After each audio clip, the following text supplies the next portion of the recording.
You are listening to listener-supported Elisha Space Podcast, where we discuss topics of faith and mental health. Today we have Christopher Massey, who is a motivational speaker and mental health advocate with us, who will be sharing his lived experience of how faith and mental health have brought him healing. All right. Well, thank you for joining us here at Elisha Space Audience. Today I have the fantastic, the wonderful Chris Massey. And Chris is a mental health advocate as well as a motivational speaker. And he's just someone that's really, really amazing. I thought you guys would want to hear his story about how he has overcome some things in his life. And he shares his story with other people in our community, and it really inspires them and gives them hope. So I thought how nice it would be to bring some of that hope to you. So, Chris, thank you for joining us on the show. It truly is an honor to have and a pleasure to have you here. Thank you. Thank you very much for having me. I truly appreciate it. I'm excited to share my story and share it in front of your audience. And I'm just happy to be here. I'm excited. I'm really excited, Elisha. Well, I'm excited as well, and I can't wait to hear from the audience after they hear the show how it's given them um, some helpful information as well as some hope. Because without hope, it's difficult to be motivated to move forward. So I think hope is a Absolutely. powerful thing, don't you? Absolutely. You have to have hope. Lord, if you don't have hope, what do you have? That's so true. So let's go ahead and get started. Can you tell the audience, how you got to where you are, what brought you to where you are today regarding the journey that you've been on? Sure, absolutely. Um, so my journey started a while ago, but when I started my mental health organization, the advocacy organization, it really stemmed when I was a little bit younger, and a lot of my teenage friends would always like reach out to me and just have me talk, give them advice and all those things. And then when I went through my uh, own issues in life, it was really me depending on God. So I Am Strength is the name of my mental health organization. And it came from two incidents in my life, two big incidents. One was a car accident that I was in 2006, I believe it was, where a guy hit me head on. I was in the hospital for a week. I was home ridden for 4 months, so I had to learn to walk again. I had a neck brace on. Wow. What wound up happening is I broke my ankle, had to have surgery on my ankle and my knee, and when I got to the hospital, I also broke my neck. And I can always remember when I arrived at the hospital, one of the doctors said, you should really either be dead or you should be a vegetable. From what we heard, there's no way that you should be alive. And Mm. being in the hospital for the whole week, I just remember them bringing different specialists in, checking my limbs, checking, they would do these tests to say, how is he able to still move his feet? How is he able to still move his arms and his fingers when we're looking at an x-ray that says his neck is broken? So, it really took a lot of God and love for me to get through that season in my life. And then later down the line, um, I went through a divorce. It was really, really a dark place. It was really tough. And I had to do a lot of things to really get through that. And like I said, God, when He gave me this idea about mental health advocacy and, going through my own depression from divorce, I was like, okay, God, this makes sense because it aligns with what you've been trying to help me with. And He took me through a process when when I started. He took me through a process through my divorce, and it was an unorthodox process, but I understood it later down the line. Like, okay, I see why you're taking me through this process. So that's kind of my path and my journey on how it started. And I'm just going to continue to advocate for mental health because I think we really, really need it. Yeah. I think your story is pretty amazing because it's typical. It's very common if when people have such a dramatic um, thing that happens, it's pretty typical for them to go into that place of depression and anxiety. And I I really like how you started to come out of it. You used your faith as a foundation to help bring you from out of it. Absolutely. Hmm. Absolutely. Yeah, you have to use your faith. And like I shared, I want to, share some things that God had me do that didn't make any sense. I'm not a big crier. Like, it takes me a lot to, and so he told me to watch a few movies. Why, God? I just want to be in my space. I used to really come home where the darkness came in when I was Hmm. going through my divorce. I used to come home after work and just sit in the dark. Like, I wouldn't have the TV on. Like, I just was in the dark, and I was okay with being in the dark. Hmm. And it was kind of a metaphor. Like, in the darkness is where we find God. Right. And even the Bible talks about being in the secret place with God. And Hmm. it doesn't always have to be a good place. Sometimes it can be a dark place, and then you find God there. So he told me to watch a few movies so I can laugh and share those movies. One of the movies he told me to watch was 13 Going on 30. And I was like, well, I've seen it, as Hmm. one of my exes watched that movie, but I didn't know what I was going to get from that movie. And what I wound up getting from that movie was, if you know the movie, you know that she was 13. She said, I want to be 30 and flirty and thriving or something like that while she was in her closet. She gets to 30. You miss all of these years, and then she reconnects with her friend Maddie, her best friend. Well, Hmm. he's like, well, you've been a jerk to me. We haven't really talked or anything like that. So it gets to a point where she's trying to remember everything, and he's trying to like calm her down. And it was a greeting or a goodbye that they used to say, and it was like a arrivederci, and then he would respond by saying au revoir. And in that moment, when I first saw it, I just like bawled out in tears, and I'm like, why am I crying through this? Right. And it's because real love kind of affects me when you have that person that you've been cool with, and it's real love, and it was something that she could remember to bring her back to the place of, okay, this is where I know we're supposed to be. And just kind of in that time, it was God saying, you've been holding so much in. I know Mm. that love and sacrifice, when you see it in movies, certain things like that makes you cry. So I need you to watch it. It doesn't even matter if it makes sense. I just need you to Right. watch it. And I just was like bawling. I was just bawling. Another movie I watched was A Walk to Remember, and then that, I love that um, movie. It's a chick isn't it a flick, good though. movie? It is. I'm telling you. I remember, she's one of my exes. I remember watching it with her, but I remember that movie, and it was so much about his love for her. Like, at Hmm. first, at the beginning of the movie, he's like the popular kid, but they've been, you find out they've been friends for a long time. Or they've known each other for a long time, and they kind of parted ways. But the way that he, and she told him, like, don't fall in love with me. I can help you out, but don't fall in love with me. And they wound up falling in love, and he did everything he could, hoping that she would, make it, and she didn't. And Hmm. it was powerful. And then the last movie was The Shack. And I I've read the book twice, but I wound Right. up watching the movie, and it was a tough movie. It was a tough book, but just certain things like, God, why do you allow these things to happen? But Right. when they kind of go through the process of, understanding really who God is and what the Trinity is and each role that plays a part. So, God is, I always say he's an unorthodox God, but it makes sense for him, even if it doesn't make sense for us. So, Hmm. watching those movies, I was able to just release and cry and get all the stuff I was dealing with out. So, I My understand that favorite now. scenes in the shack. There were quite a few, but one of them was um, when um, the character who was playing the role of God was baking bread. Hmm. And so a lot of times, scripturally, that has to do with, you know, um, bread of life, the word of Hmm. God being bread. And it also has to do with revelation.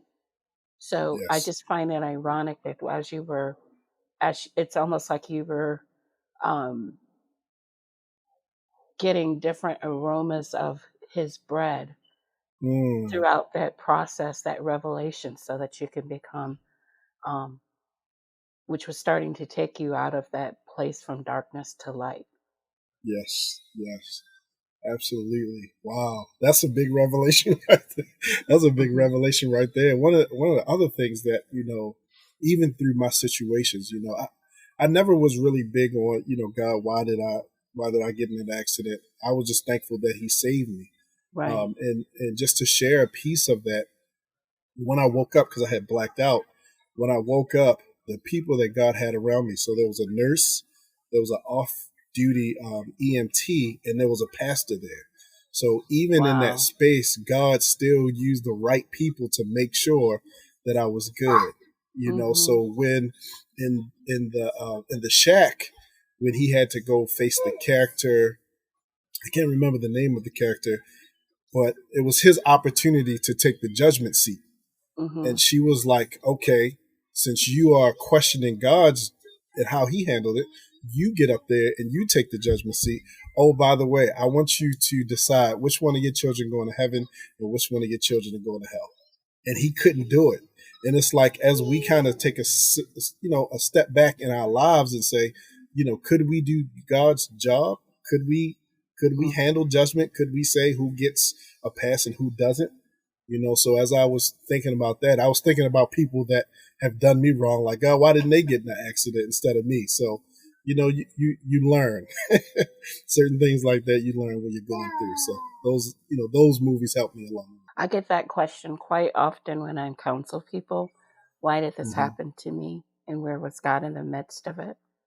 And that's also, I believe that's an answer of revelation that you get along the way. I don't think it's a one-time answer, Correct. Absolutely. So, Chris, what would you say is, has been your biggest failure, and what did you learn from it? Ooh. How long we got? No, but my biggest failure is, it was not too long ago. God told me that He would move me out of the state that I was in. So I live in Maryland, I live in Baltimore, and He said that I would move. But at the time, I didn't prepare myself right. So I wound up quitting my job, my 9-to-5, with no job, didn't have that much money saved on a whim. And, and not only did God reveal that to me in my prayer time, He revealed it through a prophet that He was going to move me. My failure was moving without any preparation, and it was so tough. I had went to Atlanta to do some speaking, and when I went to Atlanta, I met some people like, oh, come, if you move down here, connect with you. One lady said, you can work with my organization. So I said, okay, God, this must be you.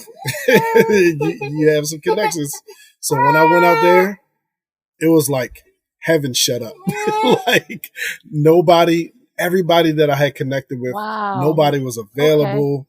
The lady that I was supposed to connect with, she wouldn't even respond. I think I might got one response with. And at the time, my job, I was working with Verizon Wireless. They wouldn't allow me to transfer down there. Even though it was the same role, they had a center down there, but they're like, oh, you got to apply when a position is available. But I thought that it was time. So I went out there. I lost money. I was sleeping in my car. I was sleeping on friends' floors. Like, I was truly like, and by the grace of God, when I realized like how much of a failure it was, I said, okay, God, the beautiful thing is I could always go back. And I remember the day that I was just in tears. I felt so, I have failed in life before, but not to this measure. And I just made up my decision. So I called my oldest brother and I had a heart-to-heart with him. We don't have many. And it was like, okay, I can go back home. And even though I failed down here, I know God still has a purpose. So when I got back home, He opened some doors for me to say, you got to move during my time. You went during your time. So that was the biggest failure. What I learned from that, one is I learned that I could still trust God. So when it is time to move, I'll have prepared the correct way. So for everybody who's heard from God, please prepare, because if you're not ready, it's going to show. But that I can trust God when He tells me to move. It's wild that you're talking about that because um, I just heard a sermon about this very thing. So I'm going to share with you guys my notes from the sermon. What do you do when you are in between the promise and the manifestation of the promise? Which is pretty cool. So I'm going to share it with you guys. I'm not going to like do the sermon, but I will share it with you guys what he said. So you stand on the assurance. You stay persistent in your faith. You move forward. You take the steps to move forward and being faithful to what was promised to you. And you never stop having expectation that that God is going to fulfill His promise to you. So that's wild because I just heard that sermon yesterday at church. So yes, those, yeah. Yeah, and real quick, right before I left, I had reached out to a friend of mine who was married. Her and I have been friends since we were in middle school, and I said, "Hey, do you know anybody who has some space in their house? Do you know anybody?" She said no, but she said let me talk to my husband. Now, I've never met her husband in my life, and he's never met me, but he allowed me to stay. They had a room in their basement. They allowed me to stay for 2 weeks. And in those 2 weeks, I was just like thanking God. I mean, I would be down there. I didn't have a job, so I would go to like Barnes and Noble. I spent a lot of days there, just going, reading, praying, go back to my room downstairs. And, I tried to stay in there as much as I could. I felt uncomfortable, but, he always was like, "Hey man, why don't you come?" And we had a real conversation, and, he was just kind of giving me some advice too. But the fact that told me that God was in it. This man probably was like, "I don't know you, and I'm not going to leave you around my wife." But he felt the spirit, he felt the connection, and he knew there was nothing crazy going on. And God just needed me to take that pit stop and just have a place of rest before I went back home. So God is always He's always in the factors. He's always in the puzzle. So we just have to remember that, even though it may not look like it to us. Right. And a lot of times, like, God might say, like I hear a lot of times, well, God's calling me to, I don't know, full-time ministry. So in between the promise and the manifestation of the promise is preparation, right? Absolutely. So, you always want to kind of, seek God and say, what can I do to prepare? What can I do to get ready so that when the manifestation comes, you're able to walk in it, Absolutely. That could mean, I don't know, maybe working on getting ministerial licensure. It could mean partnering with a leader at your church so that you're being mentored. You see what I mean? It can mean different things. So it can mean many different things. So I'm excited, and I'm glad that you shared that. And it just shows that I really believe what we're talking about. This is something that God wants us to talk about, because how does that happen? I heard a sermon yesterday, and you brought that up. So it's like, yeah. all intentional, all his intentions, Yes. Yes, probably a message for me in there too. So, so what is a fun story, that you have where you were, as a mental health advocate, where you were able to work with someone and see real change?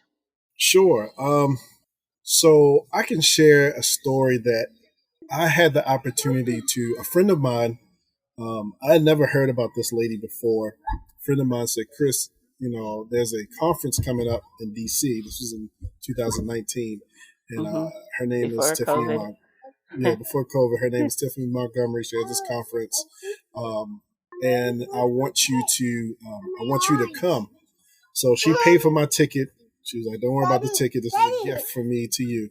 So I was able to hear Eric E.T. Thomas, the hip hop preacher, and his manager, and Tiffany. Mm-hmm. And, with the knowledge that I gained from there, I had an opportunity to do a mental health class conference in front of some pastors and leaders.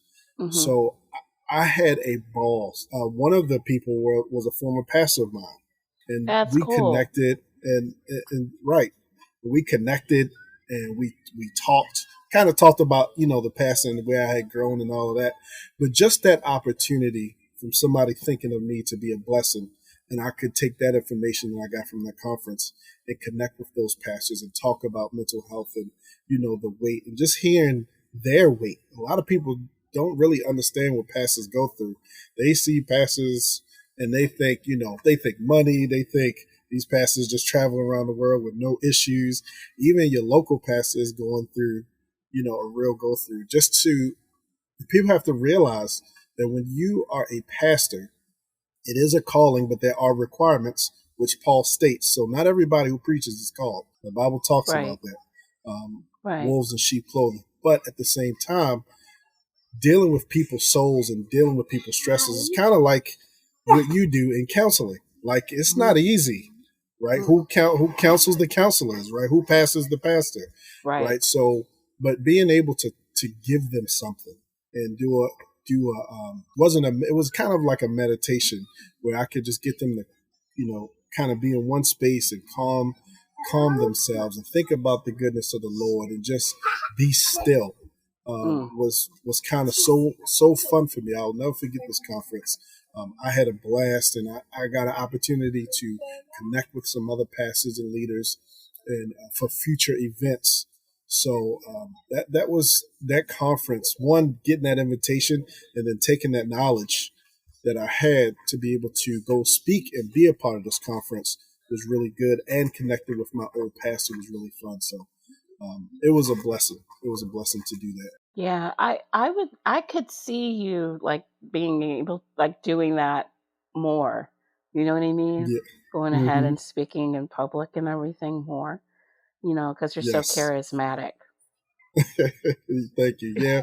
Somebody reached out to me and they said, Chris, I had a dream that you were speaking, you were touring colleges and you were speaking at colleges and helping a lot of college students that are going through and really connected them to Christ. Because everything that I do, not to sound super saved or holy, I'm by no means perfect, but I'm in a space where my walk is about freeing people. I want people to be free from themselves and understand the goodness of the Lord. And don't worry about all that other political stuff as it relates to religion. Just worry about having that true relationship with God, understanding who Christ is and why he came, and really studying the Gospels. I've been doing that more, really studying and finding out who Jesus is. So they were like, I saw it. And I've heard that before. Just in the podcast that I've done and jumping on Clubhouse and really helping some people, so I'm all for it. If it's what God wants me to do, I'll do it. I can see that in you. So, and you know what? And what you said was true, because I know, like, pastors, because I'm also a licensed and ordained minister, and I sometimes wonder, who does the call go to? Who can the call go to? That's right. really a safe space to go to. So I think that's a special calling for someone to take on, and I'm so glad that you were able to be a resource for them, to be a safe space for them, and that God was able to use you in that way. Yes, absolutely. Thank you. Who would you say is one of your heroes, and why is that person a hero to you? Sure. My hero is always sounds cliche, but my hero is my father. We haven't always had like the greatest relationship. When I was an adult, and that partially that was on me. When I was young, he was a police officer, so we didn't have a lot of time to connect. But what I would say about him is that he showed us how to take care of your family. And he showed us no matter what you're doing, no matter how heavy life is, one of the things he always talks about with me and my siblings, I have 2 brothers and 1 sister. He said, you guys have to stay close. And he's always told my brothers, like, you have 1 mother and 1 sister. I don't care what's going on in your life. You make sure you take care of them. So, his work ethic, him taking care of us, his family. Me and my siblings, we have a running joke. Like, our parents, if they never had us, they probably would have been millionaires. But thinking about having 4 kids and trips, I think a lot of parents say that though. right. They pay for private school and like all the stuff that they had to pay for, like, and now grandkid stuff. So like, but everything he did, and he still does. And no matter what, he taught us, how to be men, how to lead our families. And it's so funny because not too long ago, I want to say last year, it might have been last year, he gathered us all up, and we met at a restaurant, and he said, what I brought you guys here because I wanted to know where I failed as a father when you were younger. And I thought, wow, how many parents do that? How many parents want to know where they failed? Most parents think they did everything they were supposed to do and their kids should be fine. But and they want awards and flowers and all of that. Listen, they want awards, they want flowers, they want the whole thing. Right. They want the whole thing. But he was humble enough to say, where did you need me? And I could have been there for you. So when he said that, it was just like, man, it kind of took me back. Like, this is why he is my hero. Like, because when he's long gone, I still have a job to do, but I learned from the best. Right. I learned from the best that showed me how to be a man, how to step up, how to take care of my family, no matter what. So I think it's so important to have those mentors too. yeah. Those relationships with people. What would you say to people that maybe if they're in a single parent household and, maybe they have a son or a daughter, because, it could be a man or, single parent can be a man or a female. What would you say to them on things they could do so that they could have a similar type of an example in those situations? Absolutely. I would definitely encourage them to connect their child with someone who's close, someone that they trust, that can speak into their children's lives and really be a mentor. I was a youth leader at my previous church, and what I found is that the youth, and this was true probably for everybody, even when we were younger. Like, you had that friend's parents that you could tell everything, but you couldn't tell your parents because that they were going to keep the secret as long as it wasn't nothing crazy, but they were going to be there and they weren't going to, pound on you like your parents. So for single parents, you have the opportunity. If there's someone in the church, if there's someone in the family, if there's someone that's a close friend or someone you work with, don't take it personal that your kid can't come to you. You may not have created a space for them to come to you yet. Right. But I talk about that a lot with people too. Yeah. Yes, find somebody who can speak into your kid's life and really be there. My pastor, who's my pastor now, he was my youth pastor when I was 13. And our lives came, things happened in life where he kind of went off for a little bit, so we stopped talking. But when he came back around, it was like nothing stopped. And, he left his church and started a church. I was leaving, going out of my church. And he called me and was like, hey, you can come on over. I'm not pressuring you or nothing. And it was just the right time. And now I'm in a program to become a full-time minister. But it's because of people like him who said, I'm always going to be here for you. And I can call him 3, 4 in the morning if I'm going through a crisis, or if I just need to, I can't sleep. And he'll pick up his phone, give me a minute to get myself together. So I would just encourage single parents, find somebody who you trust your kids, that they can talk to and vent to, and don't try to find out what they're talking about. When your child is ready to come to you, they will. Yeah, single parents are got a parent period. What y'all doing? Right. Right. What y'all talking about, right? And find a mentorship. There's so many mentorships, especially here in Baltimore. We have a lot of women, more so women organizations that try to help young women. But Well, I there's know big brothers, big sisters too. there's big You brothers, know, big sisters. I know other mentorship men who are mentoring young men. So find it's out here. So you can find it because I know it's out there. So that's the advice I would give to them. so I thank you for taking the time to talk with us today and just giving us this additional information and just kind of sharing your heart with everybody. Audience, we will definitely be doing this is like an introduction to Chris. So, but we will be talking and doing future projects together and including the podcast, and I'm very excited about that. But Chris, if someone was wanting to connect with you, how would they be able to do that? How Sure, would they be able to absolutely. reach out to you? Do you have a website or something of that nature? Well, they can reach out through social media. You can go on Facebook, Christopher Massey. You can reach me on there. When this podcast go up, Elisha will put out the information. You'll be able to see my face and make sure it's the right Christopher Massey. I didn't know there's so many of us out there, but I guess everybody's name is double, tripled up somewhere. You can also follow me on Instagram.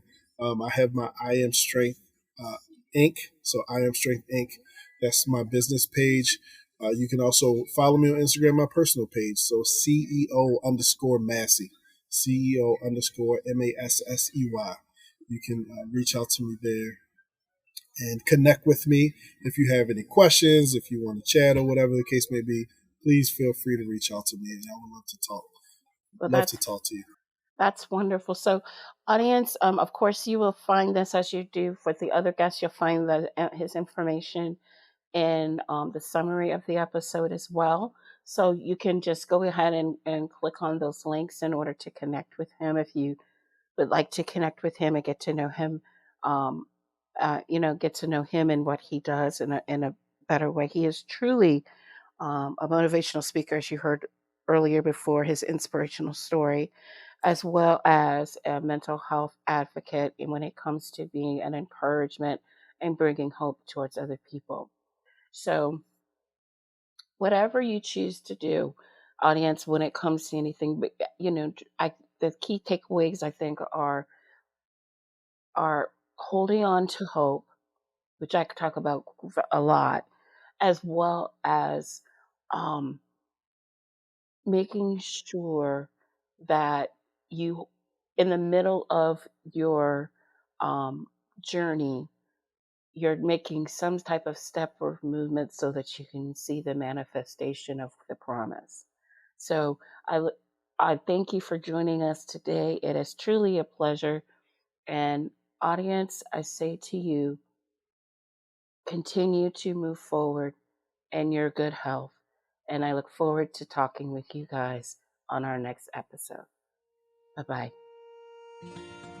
Thank you for taking time out of your day to listen to Elisha's Space, where we discuss issues of mental health and faith. Like our shows? Subscribe so you can be in the know of upcoming episodes. Now go, move forward in your healing journey.